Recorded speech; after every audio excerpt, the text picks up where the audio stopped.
자, 이제 마지막 35번째 꼭지점입니다. 자, 예금자 보호제도 관련된 부분이죠. 자, 한 문제 반드시 나오죠. 우리 여러분들 예금자 보호제도는 이 예금자가 있고요. 예금자가 금융회사에 상품들을 가입을 한 거죠. 뭐 은행이라든지 뭐 증권사라든지 보험사에 가입을 한 거예요. 근데 이 금융회사가 파산이라든지 인허가 취소라든지 아니면 지급정지라든지 그래서 돈을 주지 못할 사태에 대비해 가지고 우리는 예금보험공사에 이렇게 보험에 가입하는 거예요. 그래서 예금보험공사에 보험 가입하면은 내가 망하게 되면은 우리 예금자한테 5천만 원 한도 내에서 우리가 보험금을 지급해라 라는 게 5천만 원인 거죠. 그래서 보험금이 5천만 원이에요. 자, 그런데 이 5천만 원은 원금만 5천이 아니고 원금 플러스 소정에 이자까지 포함한 금액이 5천인 거예요. 자, 이런 결정들을 예금보험공사에서 결정을 하는데 이 예금보험공사에 예금보험위원회라는 그런 위원회 조직이 있어요. 예금보험위원회. 예금통화위원회 그러면은 한국은행에 있는 거예요. 예금보험공사는 예금보험위원회라고 합니다. 그래서 예금통화위원회 그럼 틀린 말입니다. 자, 그리고 금융기관이 망한 경우니까 우리가 고객들이 많겠죠. 그래서 5천만 원씩 1인당 지급하게 되면은 자금이 엄청나게 많은 금액이 필요할 거예요. 그래서 예금보험공사는 급하게 자금이 부족할 경우에는 채권을 발행할 수도 있습니다. 채권 발행이 가능하다라는 거 이런 부분들 기억을 해 두셔야 되고, 자, 그러면은 예금자 보호법상 모든 금융회사가 예금자 보호 대상 금융기관이냐, 이건 아니죠.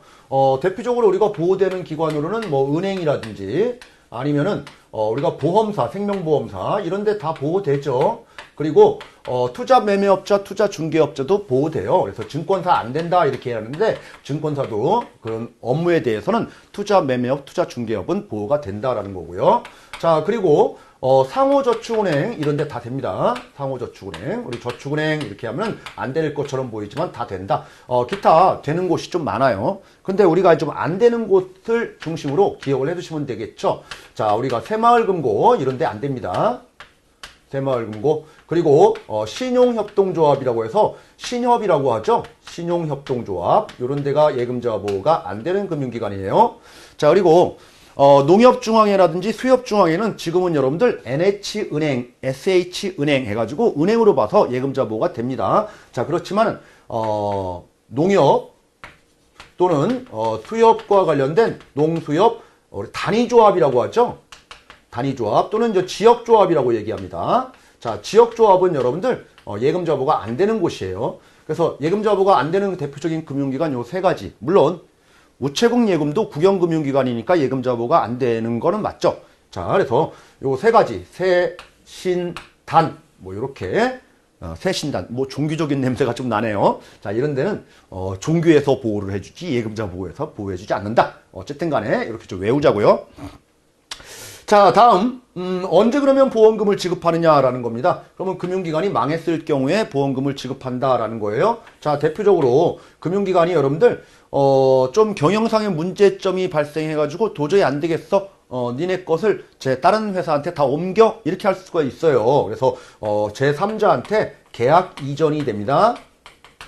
계약 이전. 자, A라는 은행이 도저히 경영이 부실해가지고 금융감독기관에서 도저히 안 될 것 같아요. 그래서 네 거 다 B라는 은행으로 옮겨 이렇게 하면은 B가 알아서 그냥 관리를 해주는 거니까 예금자 보호가 적용되는 게 아니에요. 이건 금융사고가 아니에요. 자, 그런데 이렇게 이전 시에 이렇게 옮겨줘야 되는데 옮기지 못하는 거, 미이전된 거, 그쵸? 여기서 제외된 거, 그런 것들은 A 그대로 남아 있으니까 예금자 보호를 해줘야 되겠죠. 이런 것들 예금자 보호 해준다는 얘기입니다.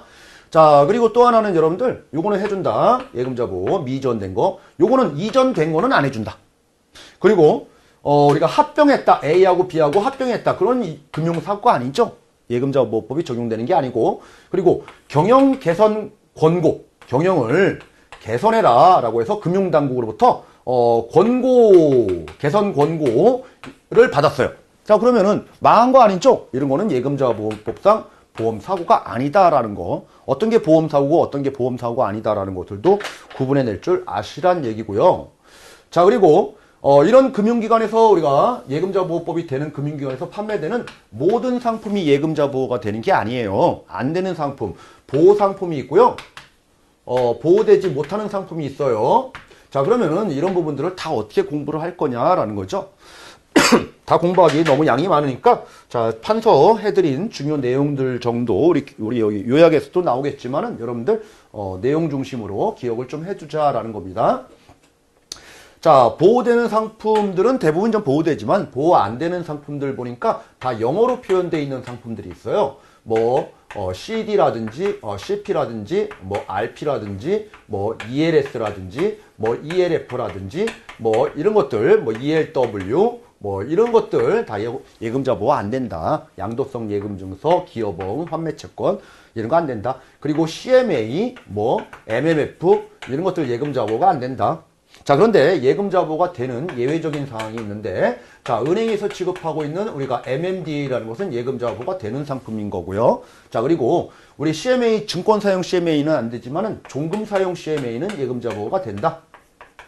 자, 요 정도 이렇게 영어로와 관련된 부분들 이렇게 정리를 해두시면 되고, 또 예금자 보호가 안 되는 우리 상품 중에서는 각종 예수금들 이런 것들 예금자 보호가 안 되는 거고요. 그리고 우리 보험 쪽에서는 법인이 계약자에 있는 보험계약 이거는 예금자 보호가 안 되고, 그리고 보증보험이라든지 뭐 재보험이라든지 아니면 변액보험과 관련된 주계약 뭐 이런 것들은 예금자 보호가 안 돼요. 자, 다음으로 우리 저축은행에서 발행하는 우리가 저축은행 발행 채권이라는 게 있어요. 이런 것들도 예금자 보호가 안 된다라는 겁니다. 자, 또 중요한 게 또 있습니다.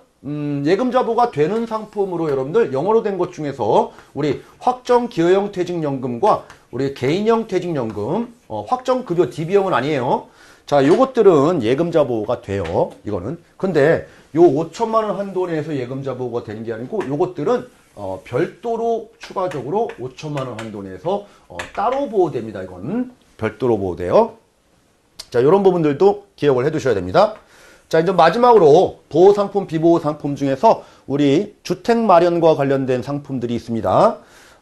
주택 마련을 위해서 과거의 상품으로는 주택 마련 예금이라는 상품이 있었고요. 주택 마련 적금이라는 상품이 있었고, 적금이 아니고 부금이죠. 주택마련 부금.